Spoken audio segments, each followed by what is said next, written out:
오늘 다섯째 날 새벽 예배 잘 오셨습니다. 내일 이제 고난주일 새벽 예배 마지막인데 내일도 꼭 함께 오셔서 예배 참석하고 함께 기도하면 참 좋겠습니다. 오늘 본문 말씀은 예수님께 십자가에 못 박히시는 그 장면을 오늘 말씀을 통해서 보여주고 있습니다. 오늘 33절부터 읽었는데 위로 조금 올라가서 27절 말씀을 잠깐 보시면요. 그 백성과 또 백성과 및 그를 위하여 가슴을 치며 슬피 우는 여자의 큰 무리가 따라오는지라.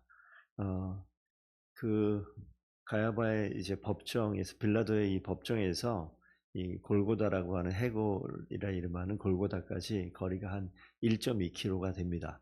그러면 거기에서 그 1.2km 거리를 지금 움직이고 있어요. 보통 우리 영화를 많이 보셨지만 십자가를 이렇게 자기가 매야 될 십자가를 이게 전체 이건 너무 무거워서 끌고 가지도 못하고요. 보통 이 가로 부분 되는 이 부분을 끌고 올라가는 그런 모습을 보게 되는데 1.2km를 못 끌고 가죠. 채찍도 맞았고 힘도 없고. 그래서 중간에 보면 이 여자의 무리들이 그 모습을 보면서 슬퍼하며 따라가는 그 모습이 있고, 얼떨결에 이 십자가를 매는 사람이 등장합니다. 시몬이라고 하는 사람인데 자신의 의지하고 전혀 상관없어요. 그냥 구경하다가 끌려가는. 한번 그 모습을 잠깐 상상해 가면서 이 말씀을 좀 보겠습니다. 예수님은 앞에 걸어가고 뒤에 시몬은 이 십자가를 메고 가는데 자기가 이걸 왜 매는지도 모르고 가는 거예요. 그 1km 되는 그 길이를 따라가면서 예수님의 뒷모습을 보고 따라갑니다. 그 시몬의 모습 한번 좀 나중에 오늘 본문 말씀은 아니지만 한번 좀 묵상해 보시면 좋겠어요. 예수님을 만나는 거는 어느 순간 어느 때인지 모릅니다. 갑자기 만나게 되는데 정말 아무것도 바라보지 않고 주님만 바라보고 짧은 시간 짧은 거리지만 그분을 바라보고 걸어가는 그 시간, 내 속도와 달라요. 주님이 걸어가는 속도에 맞춰서 따라가야 됩니다. 그 짧은 그 시간에 그 예수님의 뒷모습을 바라보는데 그냥 화려한 모습 아니에요. 아주 초라하고 온몸이 고통당한 흔적이 있고 비방당했고 희롱당했고 처절하게 쓰러지기 일보 직전에 있는 그 예수 그리스도, 내가 왜 그 뒤를 따라가야 되는가 한번 좀 묵상해 보셨으면 좋겠습니다. 그 짧은 기간 동안에 시몬이 그 길을 따라가면서 무슨 생각을 했을까? 여자들의 큰 무리는 슬피 울면서 그것을 바라봅니다. 그러니까 지금 이 예수님을 바라보는 이 시선들을 보면 그 예수님의 안타까운 죽음 앞에, 그 고통 앞에 슬피 울면서 바라보는 그런 그룹들이 있어요. 그리고 말없이 묵묵히 그 모습을 뒤따르는 그런 사람도 있습니다. 그런 반면에 오늘 읽은 그 33절에서 쭉 있는 부분 보시면 35절로 한번 가볼까요? 백성들은 서서 구경하는데 이 구경하는 무리들은 슬퍼하는 사람 같지도 않고 희롱하는 사람 같지도 않습니다. 중간 지점에 있는 사람들 같아요. 그 다음부터입니다. 그 다음부터 보시게 되면 관리들은 비웃어 저가 남을 구원하였으니 만일 하나님이 택하신 자 그리스도면 자신도 구원할지어다. 이제부터는 슬피 울면서 묵묵히 주님을 바라보고 안타까워하고 애통하는 사람과 정반대편에 있는 사람들이 있습니다. 만일 하나님이 택하신 그리스도면 자신도 구원할지어다. 비웃는 거죠. 한번 구원해 보라고 얘기하는 그런 모습입니다. 그 밑에 보시게 되면 군인들도 나오죠. 희롱하면서 나와 신포도주를 주며 이르되 만일 유대인의 왕이면 내가 너를 구원하라 라고 얘기하면서 역시 동일한 희롱의 말을 내뱉는 사람이 있습니다. 그리고 오늘 39절에 이제 등장하는 예수님과 함께 십자가에 못 박혔던 다른 성의 강도라고 나오고 행악자라고 나오는 이 두 사람이 있는데 그 중에 한 사람이 이런 이야기합니다. 내가 그리스도가 아니냐? 이제 한마디 더 하죠.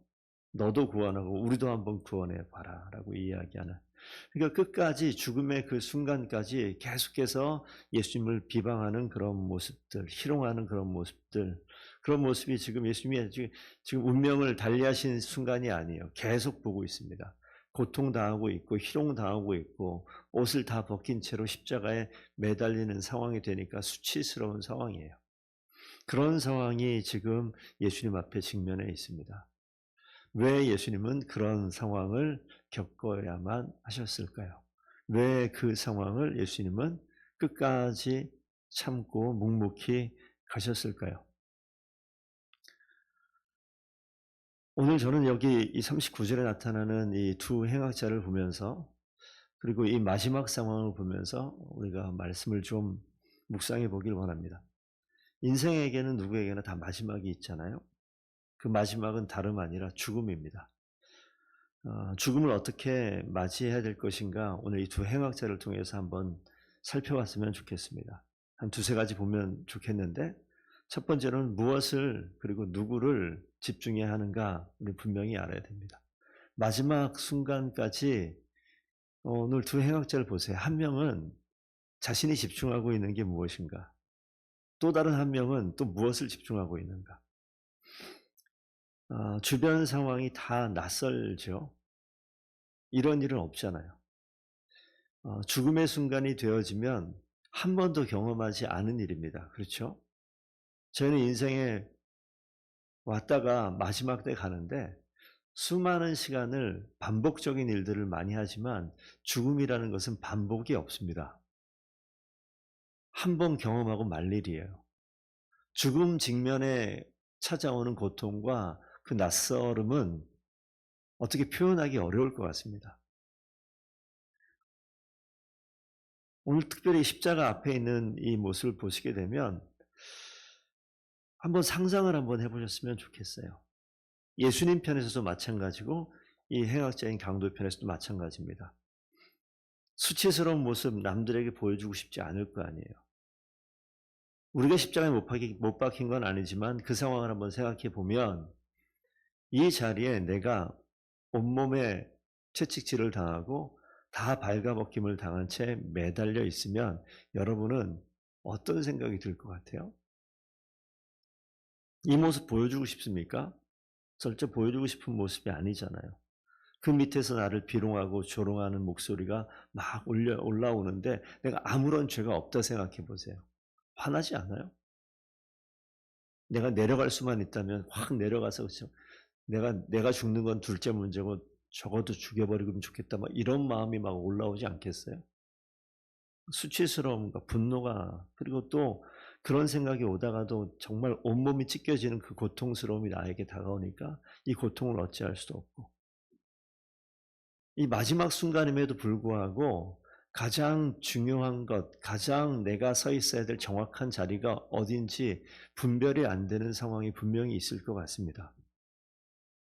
그런데 그 상황 속에서 가장 필요한 게 뭐죠? 죽음의 그 순간에 가장 필요한 것.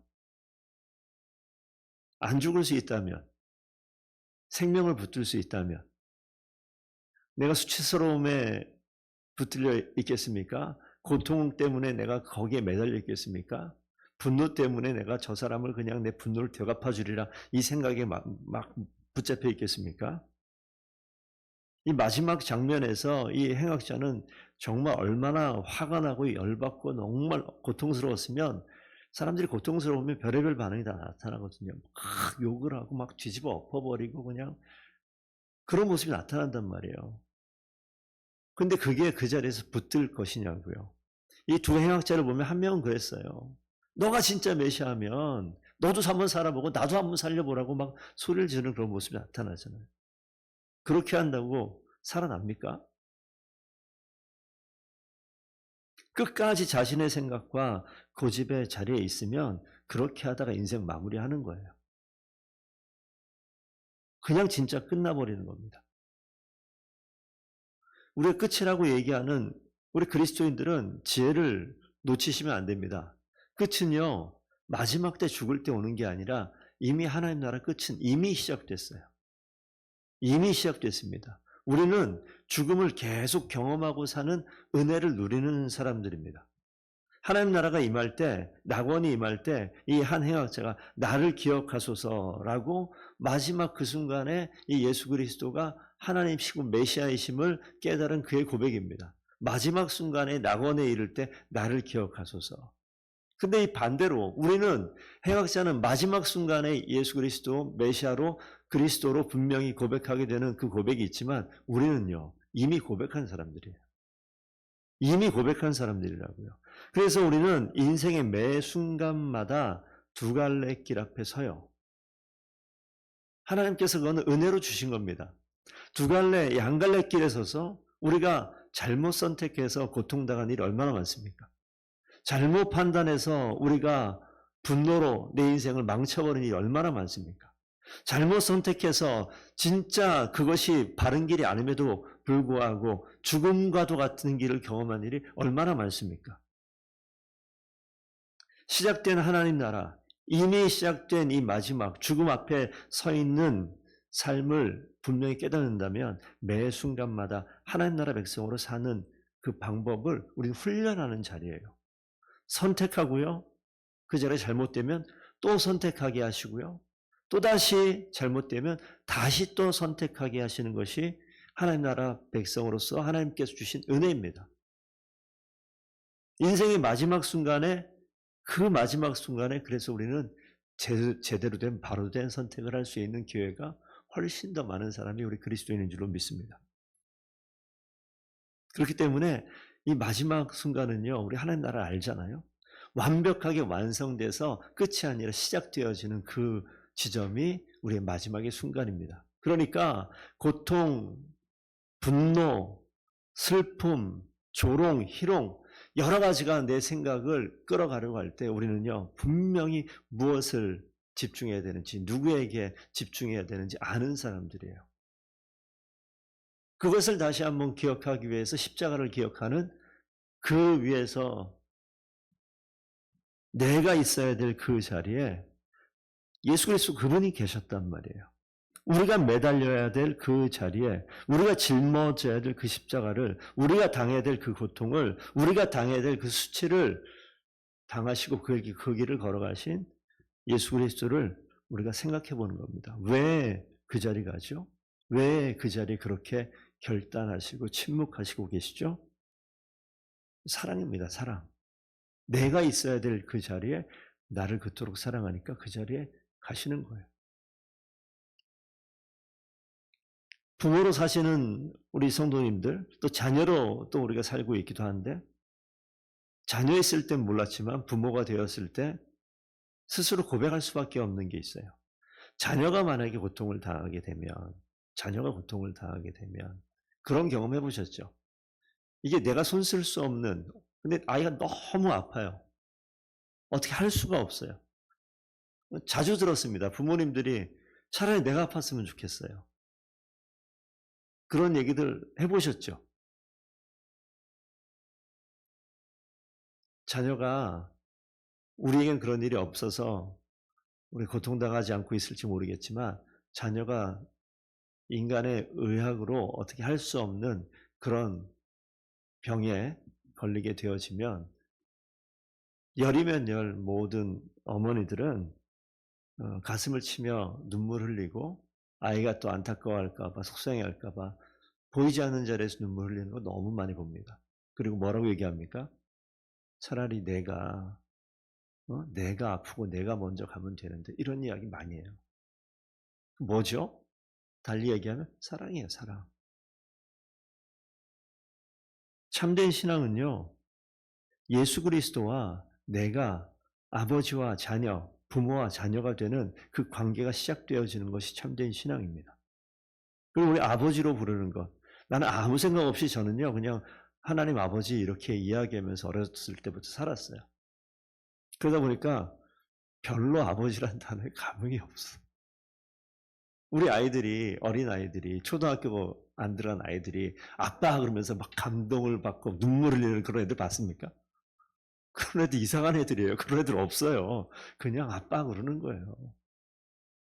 그런데 그 아이가 10살이 되고 20살이 되고 결혼을 하고 50이 되고 60이 돼서 내가 아빠라고 해맑게 부르던 그 아빠가 엄마라고 매달리던 그 엄마가 나이가 들고 때가 돼서 하늘나라 가야 되는 그 지점이 되면 그 아이가 그 나이 돼서 그렇게 부르지 못해요.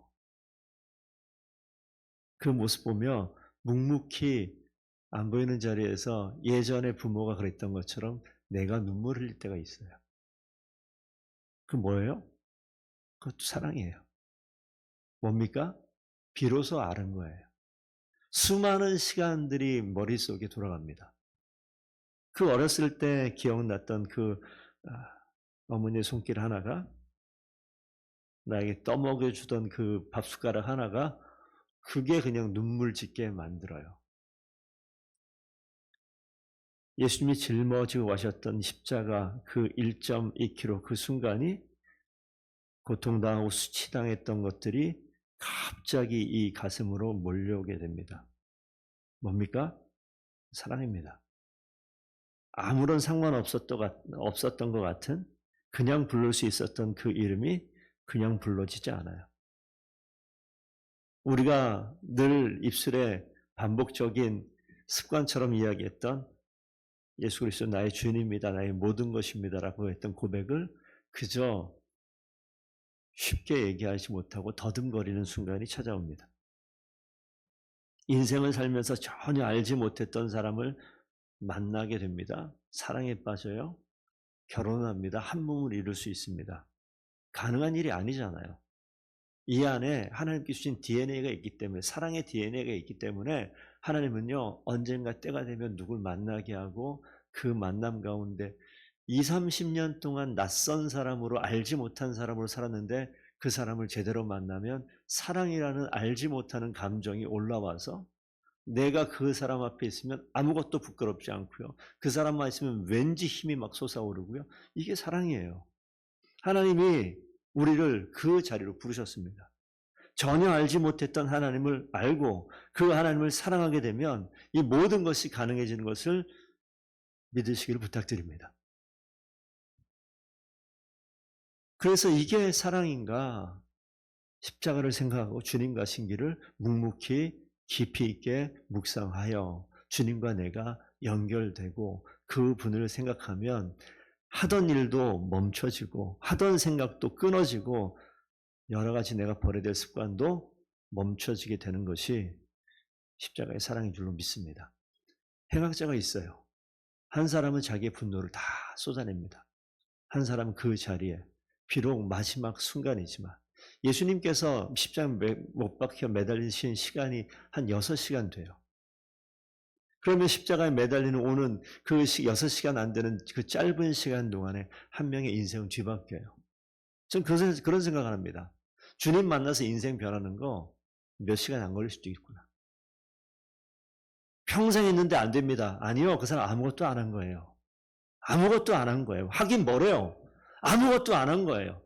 정말 죽음의 그 순간에 정말 진실한 마음으로 주님을 바라보면 6시간이면 끝납니다.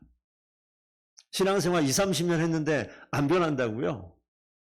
그 정말 진실되어 있는 6시간 그거 없었기 때문에 이런 고백이 없지 않을까. 마지막에 고백합니다. 예수여, 나를 기억하소서. 예수님 말씀하십니다. 오늘 내가 나와 함께 낙원에 있으리라. 마지막 순간까지 주님께서는 우리에게 은혜를 주십니다. 우리 인생 6시간 남은 거 아니잖아요. 남겨진 우리의 시간의 자리에 진실된 고백과 함께 예수 그리스도의 사랑과 철저하고 친밀하고 정말 흔들리지 않게 연결되어서 그분의 사랑을 생각하면 내가 지금껏 했었던 모든 행동들이 순간 멈춰지는 하나님의 은혜가 있기를 축복드립니다. 하나님께서 이끄신 그 사랑을 기억하면 내가 할 수 없었던 내 삶에 이건 난 절대 못해라고 얘기했던 것이 주님의 사랑을 생각하면 그냥 너무 쉽게 늘 해왔던 습관처럼 뒤바뀌는 놀라운 은혜가 우리 인생의 삶의 자리에 있게 되기를 축복드립니다. 더불어 우리 더본교회가 그 사랑의 은혜와 하나님의 능력으로 하나님 보시기에 기쁨이 되는 교회로 그렇게 세워져 나갈 수 있도록 함께 기도해 주십시오. 우리가 그렇게 기도할 때 우리가 생각하지 못했던 일들을 주님께서는 이미 준비하고 계시고 그릇이 준비 안 됐으니 지금도 부어줄 텐데 지금도 부어주시고 계실 텐데 그릇이 준비 안 됐으니 그 은혜를 받을 방법이 없잖아요. 이 사랑의 고백 가운데 하나님이 주신 은혜를 받을 그릇이 준비될 줄로 믿습니다. 그리고 그 은혜를 우리가 충만하게 누리는 이 고난의 주간에 또 부활을 기대하며 하나님께서 역사하실 일들을 생각하며 승리하는 귀한 하루 되기를 축복드립니다. 기도하겠습니다.